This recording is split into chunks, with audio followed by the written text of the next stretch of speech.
Bienvenue au Mirador, le podcast qui te fait prendre de la hauteur sur ta vie pour t'aider à développer et nuancer ta vision du monde. Prends place et fais-toi ta propre opinion sur différentes thématiques. Philosophie, santé, actualité ou encore relations hommes-femmes. Ici, pas d'interdit. On ne sera peut-être pas d'accord sur tout, mais t'inquiète pas, ça va bien se passer. Avant de vous laisser avec votre épisode, on a créé une adresse mail, lemiradorpodcast@gmail.com, pour être en interaction directe avec vous et avoir vos retours. N'hésitez pas à liker, partager, commenter et on se dit à tout de suite. Bonjour à tous, on se retrouve aujourd'hui pour un nouvel épisode du Mirador. Je suis en compagnie de Nat toujours. Comment ça va, Nat? Ça va bien et toi? Ça va nickel, hein. Donc on se retrouve là pour la loi numéro 28. Faites preuve d'audace. Donc je vais laisser Nat nous lire le principe. Si vous n'êtes pas sûr de l'issue d'une action, ne vous y lancez pas. Vos doutes et vos hésitations entraveraient son exécution. La timidité est dangereuse. Mieux vaut faire preuve d'audace. Les erreurs commises par audace sont facilement rectifiées grâce à plus d'audace encore. Tout le monde admire l'audacieux. Personne n'honore le timoré. Merci Nat. Super principe. Donc pour cette loi, juste il y a différents types par rapport à l'audace et l'hésitation et tout ça. On va lire chaque partie et ensuite on passera au respect des lois. Donc je vais commencer. Audace et hésitation. Le parallèle psychologique. L'audace et l'hésitation suscitent des réactions psychologiques très différentes chez la personne que vous avez en face de vous. L'hésitation sème des obstacles sur votre chemin. L'audace les culbute. Une fois que vous aurez compris cela, vous verrez qu'il est essentiel de surmonter votre timidité naturelle et de pratiquer l'audace.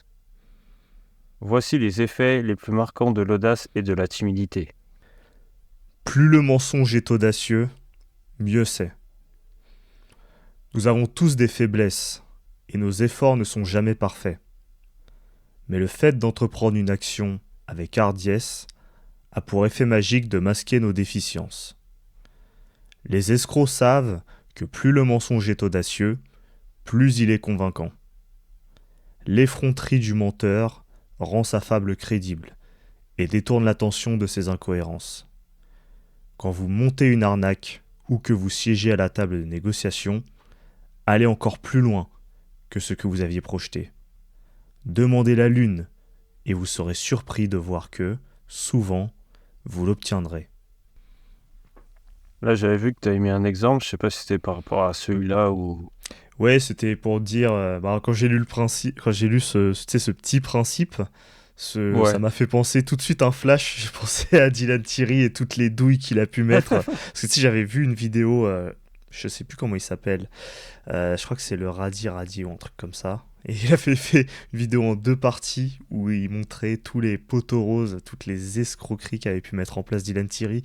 Et je me suis dit, mais comment c'est possible que le mec arrive à surenchérir autant alors que tu vois que... Enfin, le mec, c'est l'escroc absolu. Tu te dis, c'est pas possible de mentir autant. En plus, le mec, il peut mentir sur tout. Le mec, il a zéro morale, il s'en bat les steaks. Et à chaque fois, je sais pas si t'avais vu même le mème où il sortait des sacs et il dit ça vient de Libanie et tout, alors que tu sais j'ai pas vu. dire parce que c'est je sais pas, un tissu libanais, mais le mec il savait même pas qu'on disait Liban et tout. C'est que c'est un énorme cassos et tout, mais il arrive à chaque fois à douiller les gens.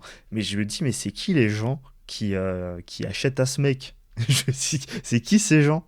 Mais en fait, c'est ça qui est fou, franchement, moi ça me choque aussi, hein. Ouais. Je dis, le mec il fait tout ce qu'il veut, les gens ils continuent de l'idolâtrer, tu vois, c'est incroyable, franchement c'est chaud. Ah ouais, non, tu te dis, mais les mecs, n'importe quoi. Et puis je m'étais mis aussi un autre exemple, c'était pareil, une vidéo, tu sais, t'as des youtubeurs comme ça qui un peu cherchent à démasquer un peu les escroqueries, et c'était une vidéo de G. Milgram qui parlait de la nouvelle crème de Guerlain, et c'était une crème qui avait pour particularité de reposer sur une espèce de procédé qu'ils appelaient quantique.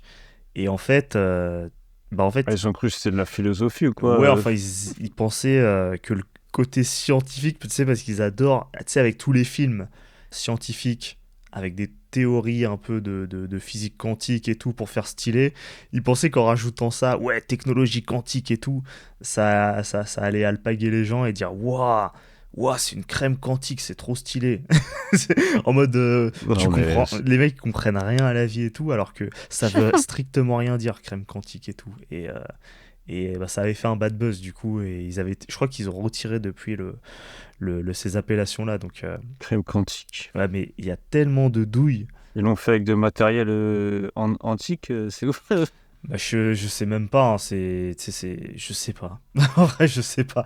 Je me rappelle plus vraiment des arguments qu'ils ont défendus, mais ouais, c'est un truc avec de la lumière, ouais, c'est en relation avec la lumière, c'est de la lumière quantique. Et en fait, c'est lié à un brevet apparemment qu'une université d'un pays leur a donné, mais qu'ils ont complètement usurpé et trafiqué, enfin, les conclusions de l'étude pour vendre leur espèce de procédé. Et ouais, bah là, je vous invite à ceux qui nous écoutent à regarder la vidéo pour en apprendre plus, parce que c'est assez cocasse, comme ça a fait vraiment un bad buzz. Il n'y a aucun scrupule, quoi. Ouais. Et puis c'est retombé aux oreilles de la marque, la vidéo du youtubeur, si bien qu'ils ont dû changer leur spot et tout, et ça a pris des proportions. C'est passé dans des JT et tout. Bah tant mieux. Ouais. Comme quoi même les marques comme ça, là, tu sais, mine de rien, mainstream de fou. Ah, c'est comme des influenceurs, quoi. Voilà, t'es pas à l'abri de te manger des disquettes comme ça. Ouais. Pourtant, bah, tout le monde a peut-être déjà acheté un truc Guerlain, tu vois, donc mine de rien. Ouais. En tout cas, voilà pour cette petite illustration de ce sous-principe, ouais. Bon, en tout cas, merci à toi, franchement, c'est bien de mettre des exemples comme ça, t'as bien fait. Ouais, donc ouais, plus le mensonge est audacieux, mieux c'est, comme dirait l'autre. Bah, je te laisse enchaîner pour le prochain. Bah, merci à toi. Quand leur proie est tétanisée par la peur, les lions l'encerclent. Les gens ont un sixième sens pour percevoir les faiblesses d'autrui. Si, au cours d'une première rencontre, vous vous montrez prêt à tous les compromis, soumis et docile, vous réveillerez le lion qui sommeille même en ceux qui ne sont pas foncièrement des prédateurs. Tout dépend de la perception que les autres ont de vous. Dès lors qu'on vous sent aisément acculé à la défensive, souple et enclin à la négociation, vous serez traité impitoyablement. Ouais, ça c'est un principe qui est violent quand même. Parce que tu te dis, tu veux être trop sympa et du coup t'es un peu hésitant et tout, et ben même l'autre qui lui aussi est sympa et tout, il va avoir envie de te... Alors que... Il va te niquer. Voilà, alors qu'il était en mode friendly au départ, tu vois. C'est marrant ça. Il fallait pas hésiter. Ouais, c'est le côté très animal, ouais. Troisième sous-principe, l'audace fait peur, elle en impose. Plus on est audacieux, plus on paraît grand et puissant. Si l'on attaque comme le serpent, de façon soudaine, furtive et rapide, on inspire la terreur. En posant un acte audacieux, on crée un précédent. Désormais, quand ils auront affaire à vous, les gens seront sur la défensive. Ils redouteront votre prochaine attaque. Ah ouais, c'est un peu comme si, genre, quand tu montres vraiment que tu as confiance en toi, genre que tu as de l'audace, tu commences à faire des choses que eux-mêmes, ils auront même pas pensé à faire, ou même, tu sais, genre, c'est trop, bah justement, c'est trop audacieux de le faire, c'est trop fou, quoi. Donc, ils se disent, ah ouais, lui, on peut pas le toucher, lui. Ouais, mais de toute façon, il y a un respect de la loi sur ce sujet. Et ouais, on y reviendra tout à l'heure, mais c'est vrai que parfois, tu tapes un grand coup, et bizarrement, les gens qui te... Ça fait toujours ça quand t'es sympa et tout, et d'un coup, tu commences à mettre un coup de pression, les gens, ils sont... Ouais. Ah ouais, mais je pensais pas que... Ah, mais en fait, t'es comme ça. Oh. Ah bon. C'est ça qu'on dit, il faut se méfier de l'eau qui dort. Exactement. Et ça me rappelle surtout, tu sais, dans les mangas, même dans les shonen, où t'as souvent un mec, c'est un bolos, c'est au final, quand il se vénère, il s'entraîne et après il nique tout le monde et il y a tout le monde qui est en mode « Ah mais ouais. T'étais pas une belle merde !» Ouais, t'étais une grosse victime, toi. Qu'est-ce qui se passe? Ouais. J'en avais marre, donc je te défonce la gueule maintenant. Après, il te respecte, ouais. C'est un truc très animal, ouais. Ah ouais. On passe au suivant.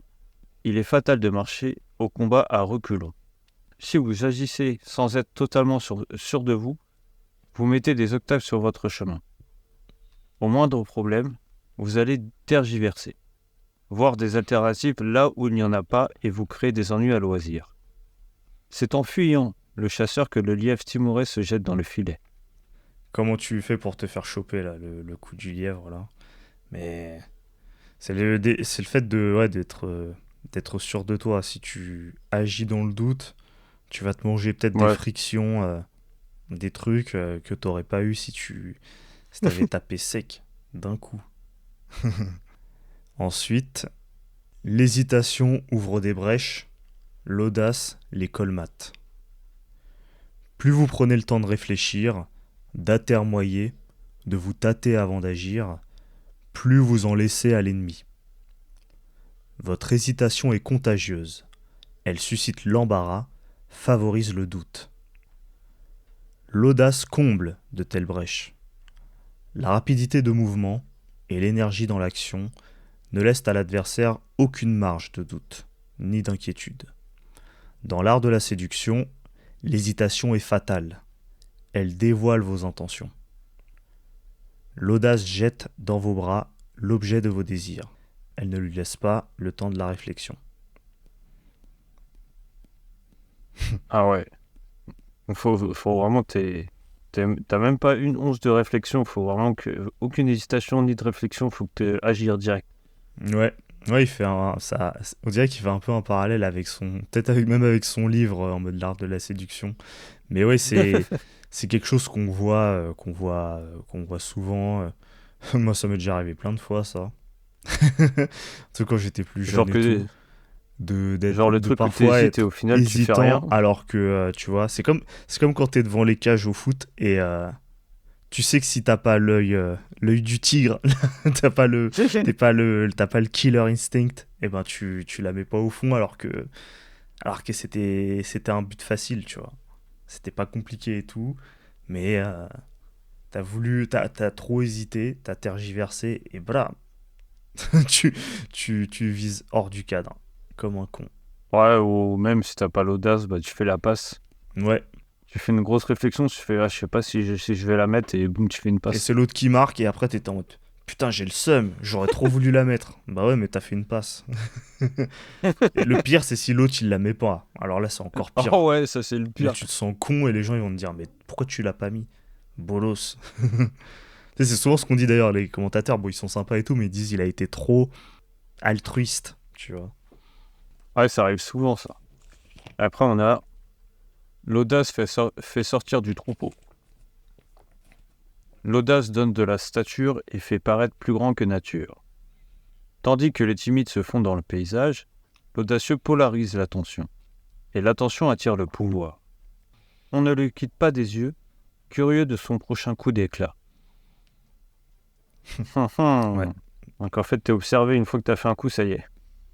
Bah oui, t'es le centre de l'attention. Ah ouais, ça C'est a été écho c'était dans la à merde. des lois précédentes, hein, de toute façon. C'est vraiment. Je sais même plus Bah oui, laquelle, il y en a une qui s'appelait comme ça, il me semble. Donc, tu nous lises le respect de la loi 1 pour voir ça. alors, l'arnaque de la Tour Eiffel. Quand l'appât du gain éclipse la raison. En mai 1925, les directeurs d'entreprises de récupération de métaux sont conviés à une réunion confidentielle où on leur propose de démolir la Tour Eiffel en raison des coûts d'entretien. MP remporte l'offre après avoir versé une somme importante, mais découvre que le directeur Lustig était fictif et qu'il a été escroqué. Malgré la perte financière et l'humiliation, MP ne porte pas plainte, craignant des conséquences professionnelles. Cette histoire souligne la fragilité de la cupidité humaine et comment la recherche rapide de gains peut conduire à des choix impulsifs aux conséquences durables, tout en mettant en lumière les préoccupations professionnelles qui peuvent inhiber la réaction face à l'injustice. Interprétation. Si le comte Victor Lustig, ce prodigieux escroc, avait essayé de vendre l'Arc de Triomphe, un pont sur la Seine ou la statue de Balzac par Rodin, personne n'aurait marché. Mais le coup de la tour Eiffel était trop énorme, trop impensable pour être soupçonné d'être une escroquerie. D'ailleurs, il était tellement improbable que Lustig revint à Paris 6 mois plus tard et revendit la tour Eiffel à un autre industriel, à un prix plus élevé encore, une somme équivalente à plus d'1,5 million d'euros aujourd'hui. Une échelle aussi démesurée égare l'œil. Elle distrait, effraie. C'est tellement énorme qu'on ne peut imaginer une tromperie. Voyez grand, voyez grandiose. Laissez libre cours à votre imagination. Si vous sentez que la victime a des soupçons, faites comme l'intrépide Lustig, qui, en sus, demanda un dessous de table, et l'obtint. Outrepassez les bornes du culot. Cela coupera court au doute, et votre absence aura le dernier mot. Donc ouais, c'est quand même gros le coup de la pyramide. De la tour Eiffel. De vendre... Ah, c'est pas grave, il y a un pic au bout, t'inquiète. Ouais, non mais c'est à cause d'un autre truc, ouais. Je suis vachement dans les pyramides en ce moment. Ouais. Mais ouais, ça paraît fou quand même, cette histoire. Quand t'as lu, genre, il revient 6 mois après, il la revend, normal. Il refait le même coup. Osef, tu vois, tranquille. Ouais, non mais... Ça paraît... c'est des histoires assez folles, hein, quand même. Ouais, c'est ça. Et tu dis, ça paraît tellement gros que ça peut être que vrai. Mais wow, non, il est trop fort. Exemple de Bernie Madoff. L'affaire de l'escroquerie financière de Bernie Madoff. Bernie Madoff, un financier américain, a orchestré l'une des plus grandes escroqueries financières de l'histoire. Il a dirigé un schéma de Ponzi. Bah tu vois, ça s'appelle une pyramide de Ponzi, ça. C'est pour ça que j'ai confondu. C'est vraiment, en plus, ça s'appelle ça s'appelle comme ça, en plus. Ça s'appelle pas un schéma de Ponzi, mais enfin... Il a dirigé un schéma de Ponzi pendant des années. C'est toi qui as raison, c'est bon. Ah, je te jure, tu peux aller regarder sur Internet. Hein. C'est le truc qu'on sort tout le temps. Hein. Pyramide de Ponzi. Ah non, mais t'étais à fond dans la lecture, d'un coup t'as sorti un... Bah tu vois, c'est les pyramides. Bah oui, mais parce que ça m'est revenu. Je me suis dit, mais pourquoi je parle de pyramide? Parce qu'en fait, pyramide, on n'utilise que ça dans le test. Hein. Donc je suis un peu... des formations professionnelles. Bon, bref.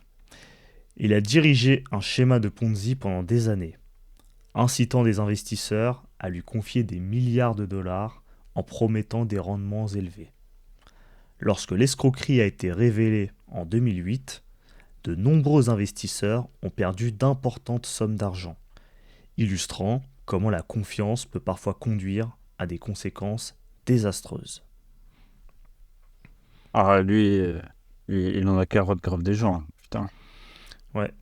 C'est un délire quand même. Il y a eu plein de films d'ailleurs sur son histoire, et je me demande, il me semble que même quand il était en prison, il avait monté, j'avais entendu ça, il avait monté une espèce de trafic il est trop chaud. de vente de produits, je crois que c'était des confiseries ou des chocolats. Et le mec il s'arrêtait jamais en fait. Le mec inarrêtable quoi, ouais. Même en prison c'est bon. Ouais, mais il me semble qu'il toujours un moyen de se faire des tuiles. Je crois qu'il est décédé il y a pas très longtemps d'ailleurs. C'est limite le plus grand escroc de ces 10-20 dernières années, hein, il me semble. En termes d'argent qu'il a détourné, c'est vraiment le number one. De toute façon, si vous voulez, par rapport à cet exemple de la loi, si vous voulez vraiment comprendre bien, au pire, allez voir le film directement sur lui, ou sa biographie. Vous allez voir qu'il avait de l'audace, ce mec. Ouais. On passe au respect de la loi de l'exemple 2. L'ascension audacieuse d'Ivan IV. Du palais de l'orphelin à la conquête du pouvoir. En 1533, Vassili III, archiduc de Moscovie, nomme son fils Ivan IV, âgé de 3 ans, comme successeur, avec sa seconde épouse Hélène en tant que gérante. Les boyards espèrent restaurer leur pouvoir à la mort de Vassili III. Hélène, consciente des dangers, se tourne vers le prince Ivan Obolensky pour gouverner, mais meurt subitement. Ivan, héritier t'as 8 ans, devient un orphelin méprisé, victime des intrigues des boyards, notamment des Chouiski. Ils le maltraitent, organisent des parodies sur le trône pour le ridiculiser, et il est témoin de violence. Finalement, à l'âge de 13 ans, Ivan prend une action audacieuse, ordonnant l'arrestation et la mort du prince Andrei Chouiski, consolidant son pouvoir en éliminant ses rivaux. Interprétation.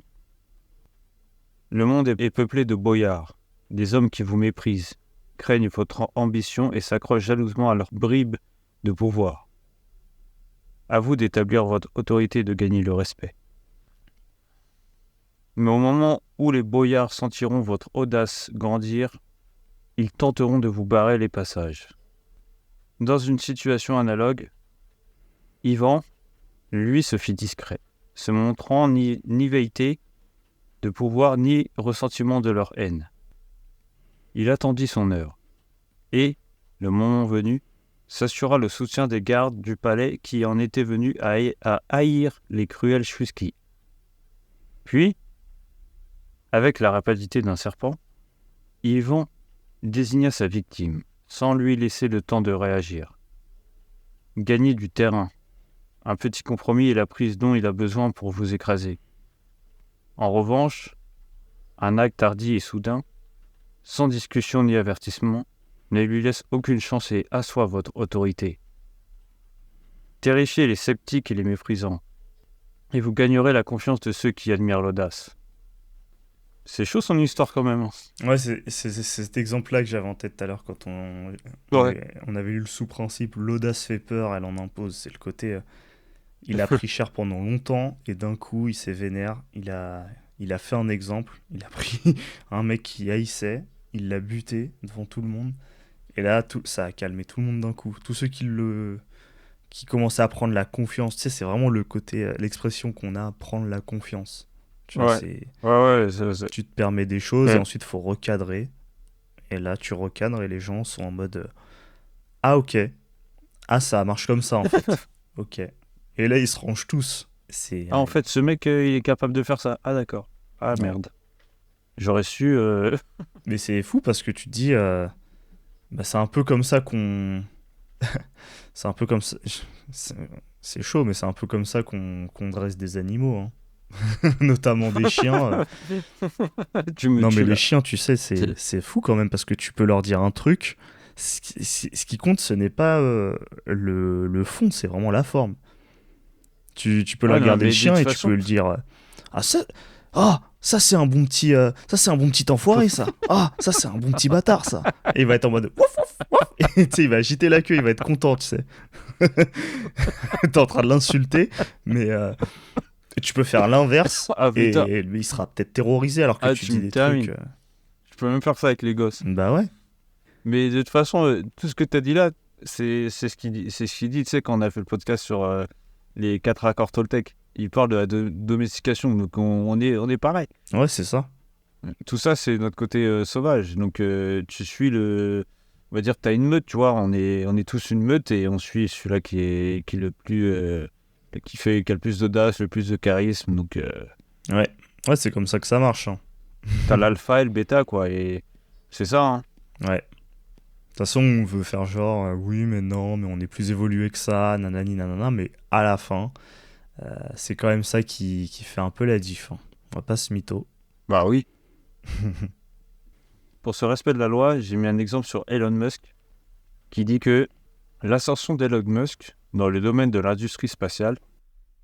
Elon Musk, entrepreneur et fondateur de SpaceX, a réussi à révolutionner l'industrie spatiale en développant des technologies innovantes et en réalisant des missions spatiales réussies. Son parcours, marqué par des défis et des succès, représente une histoire moderne d'audace et de conquête dans un domaine hautement concurrentiel.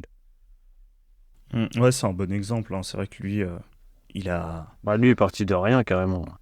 Ouais, il a testé vraiment tous les... il était dans tous les projets possibles, il a lancé des trucs qui n'avaient aucun sens. Et c'est toujours lui qui lance des trucs, tu te dis, mais qu'est-ce qu'il va encore faire, lui ? Qu'est-ce qu'il va encore nous sortir ?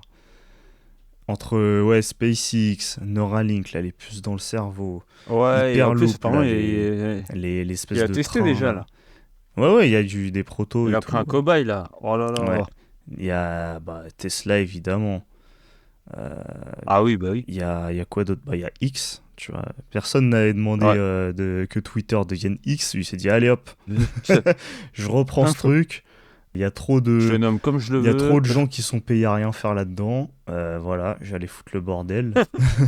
On va dire full speech maintenant. Tout le monde peut parler. Je réactive le compte de Donald Trump. Je réactive le compte de tous les gens chelous. Là, Ah bah, tu nous parles de liberté d'expression. Bah, lui, il le fait, hein. Ouais. Ah non, il y va pas de main morte, ouais, pour le coup. Bon, je vais enchaîner avec le troisième exemple de respect de la loi. Quand l'éléphant de Rome inspire satire. Les aventures de Pierre l'Arétin. En 1514, Pietro Aretino, dit Pierre l'Arétin, âgé de 22 ans, travaillait comme domestique dans une riche famille romaine. Il avait de grandes ambitions d'écriture. Il voulait changer le monde avec sa plume, mais comment un simple laquais pouvait-il caresser de tels rêves?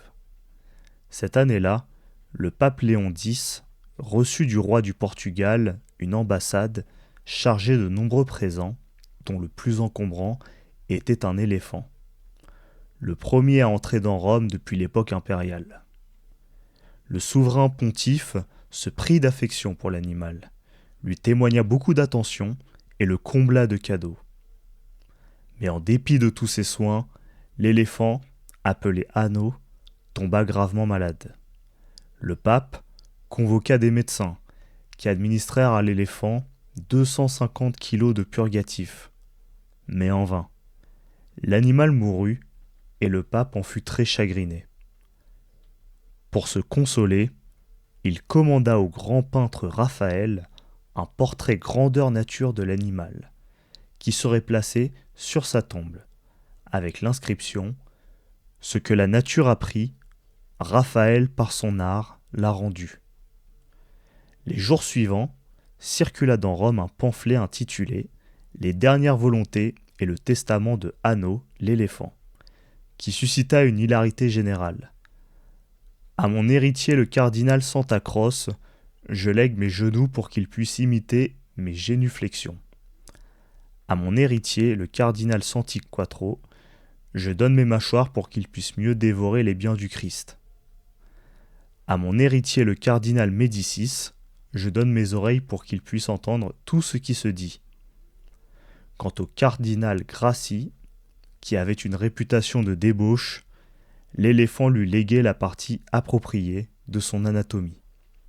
Aucune personnalité de la ville, pas même le pape, n'était resté insensible au pamphlet. Chacun était touché au point le plus sensible.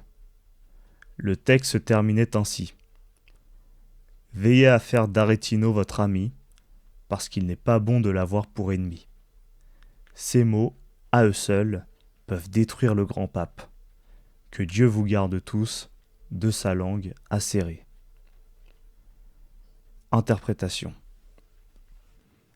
Avec un seul libelle, l'Arétin, fils d'un pauvre cordonnier et d'une servante, devint célèbre.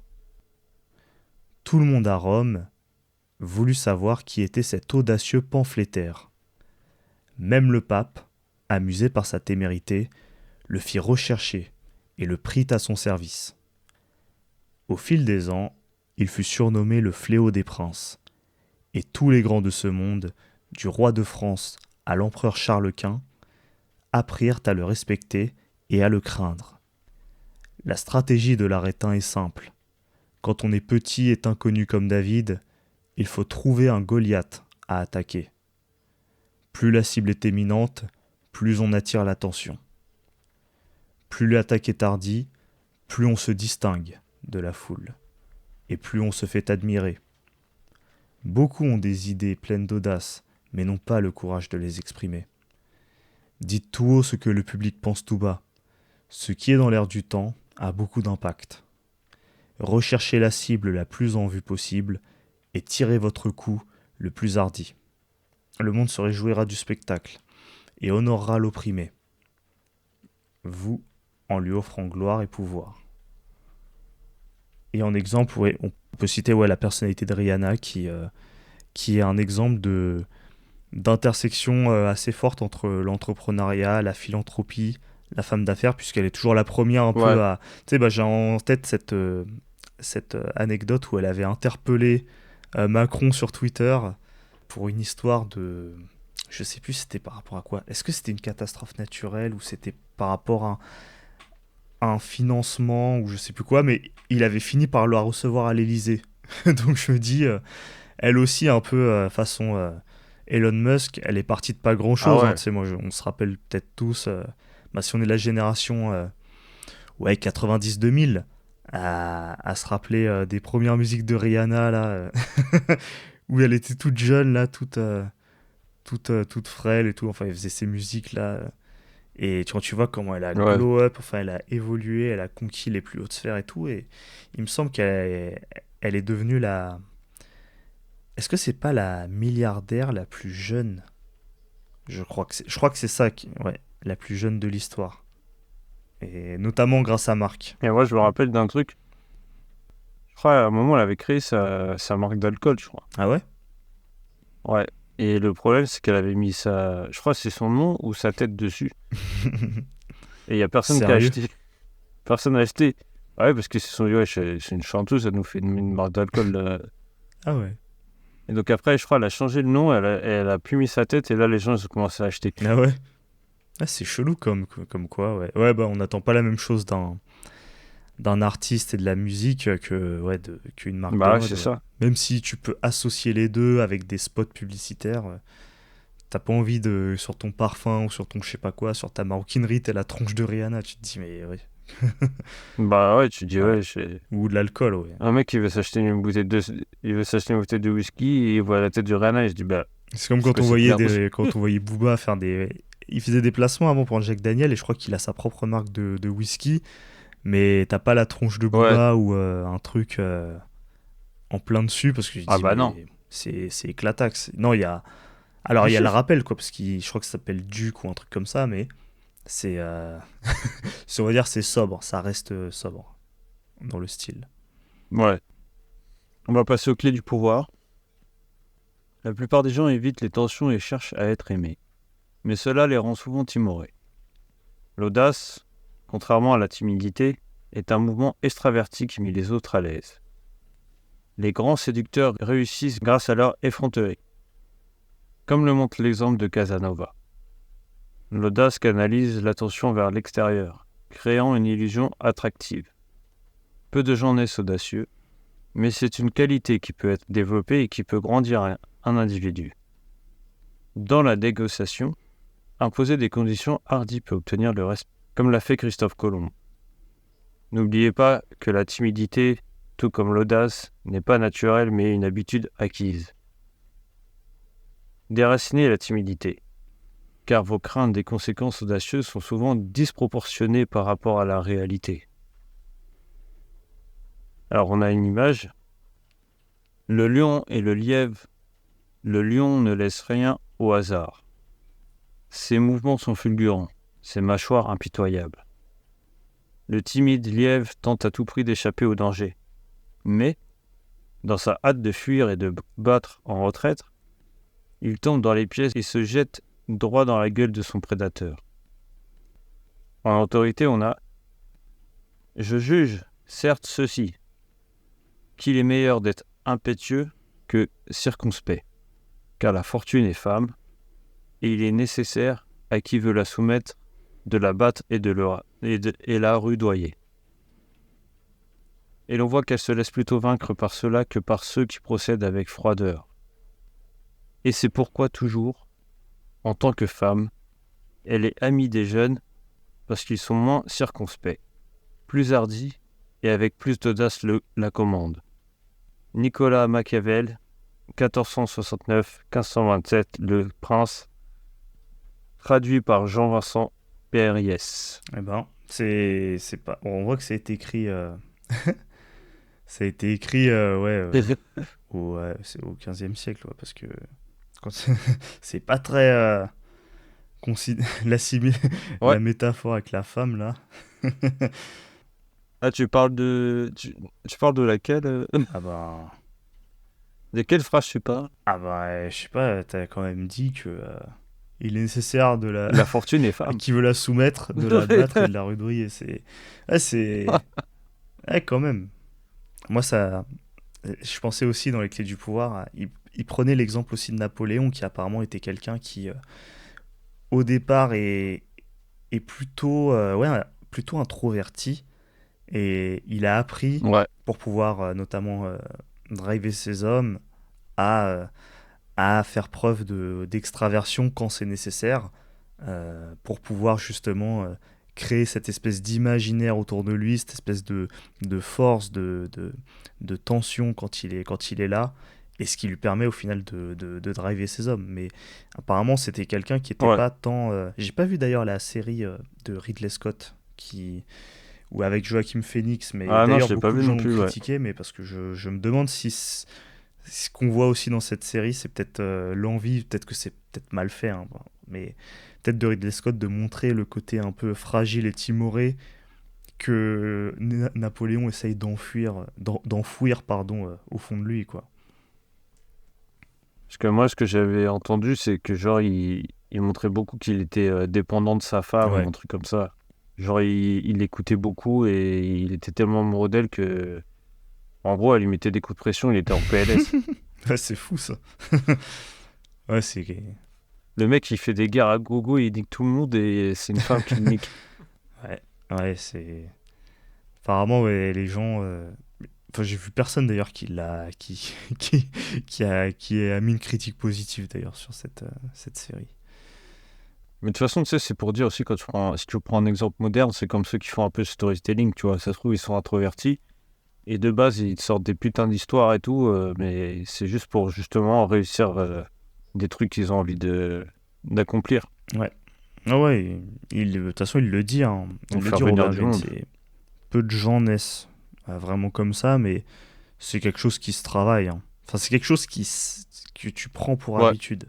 La timidité comme l'audace. Donc, mais c'est vrai qu'aujourd'hui, c'est quelque chose qui manque à la plupart des gens, hein.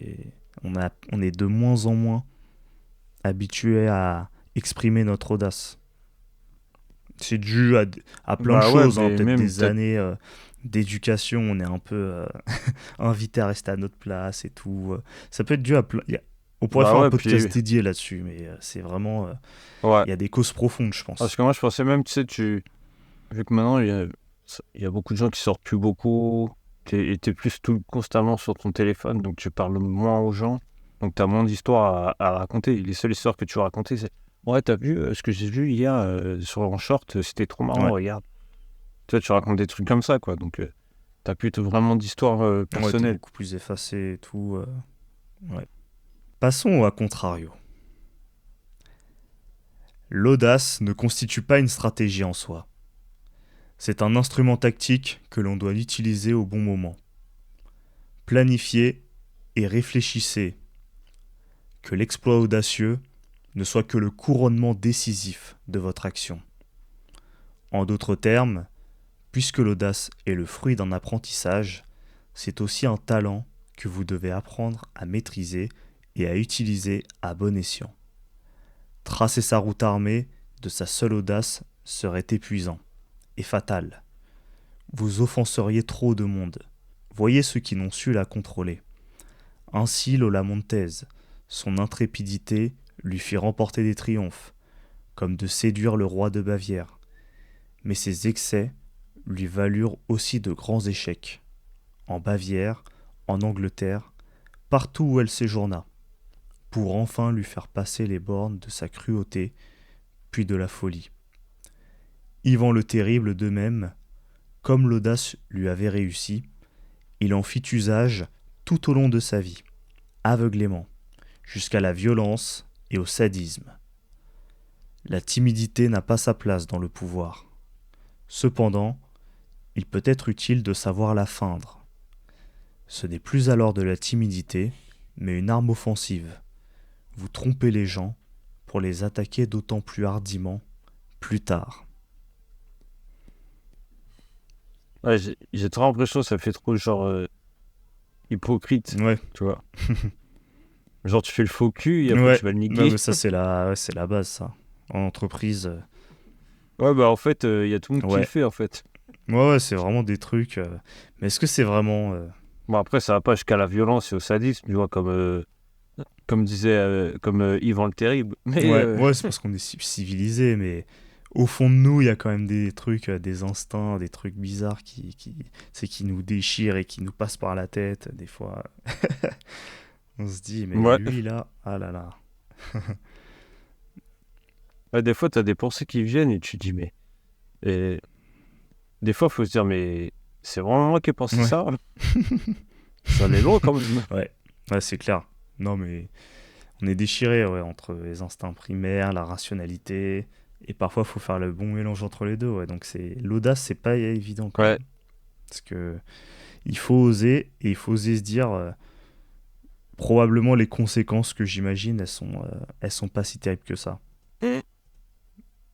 ouais, c'est ça. Après, ce qui est chiant aussi, c'est que des fois, t'as pas le temps de te poser la question est-ce que je dois le faire ou pas parce que c'est sur Ouais, l'instant. Ça aussi, c'est compliqué. ouais, ouais, c'est un équilibre à trouver, ouais. Ouais. En tout cas, j'espère que ça vous a plu. N'hésitez pas à liker, partager, à vous abonner et à laisser 5 étoiles sur une plateforme de podcast si vous écoutez sur une de ces plateformes. Donc, voilà. Est-ce que tu as un autre mot à dire ou... Non, bah, c'était une loi hyper intéressante, c'était cool. Ça va me donner des pistes pour d'autres Ouais, podcasts. Donc, n'hésitez pas à nous dire ce que vous en avez pensé, hein. Et puis, euh, bah, moi, je vous souhaite le meilleur et on se dit à la prochaine fois pour un nouvel épisode. Salut à tous. ciao à tous.